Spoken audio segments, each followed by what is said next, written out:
یہ بچہ بچے گا کیسے؟ بیٹا بیٹا سنبھالو، بیٹا سنبھالو، دھوپ بہت ہے بیٹا، رنگ تمہارا کالا ہو جائے گا، رنگ جل جائے گا۔ کیا یہ والد اس لیے ہے کہ آپ اس کے احسانوں کو بھول کر اس کے ساتھ وہ سلوکی کریں؟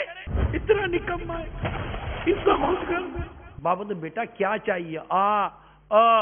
پانی چاہیے، اس کو پانی چاہیے، پانی پانی، اس کو معاف کر دیں۔ جب بیٹا جھولے کے اندر پاؤں ہلا رہا ہوتا ہے نا بستر پر اتنا سا، اس وقت بھی باپ سمجھ جاتا ہے کہ بیٹا کس قدم پہ چلے گا۔ بیٹا خرچی ہے دو، بڈھا مرتا نہیں ہے۔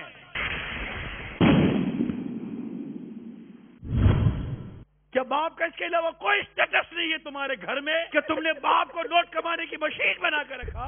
اتنا بے شرم ہے، اتنا بے حیا ہے، نہیں آتا آگے معافی مانگنے کے لیے۔ اس کو معاف کر دیجیے۔ آپ بد دھتکاری اپنی اولاد کو، اگر آپ دھتکار دیں گے تو اپنے رب کے حضور یہ برباد ہو جائے گا۔ اب دعا کیجیے، اپنی اولاد کو در بدر کی ٹھوکروں سے بچائیے۔ یہ نہیں جانتا بیچارہ کہ باپ کی ناراضی کی وجہ سے یہ کوڑی کوڑی کا محتاج ہو جائے گا۔ میری کوتاہی کی سزا میرے بیٹے کو یوں نہ دے کہ یہ میرا نافرمان ہو جائے۔ بھاگو، ہاں بھاگو، پکڑ اپنے باپ کے قدم، میرا منہ مت دیکھو، ماں باپ کے قدموں کو دیکھو۔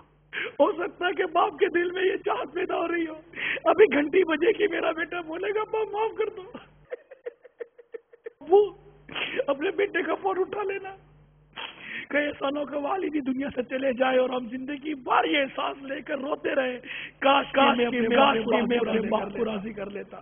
صلو علی الحبیب صلی اللہ تعالی علی محمد۔ مجھے اپنی اور ساری دنیا کے لوگوں کی اصلاح کی کوشش کرنی ہے۔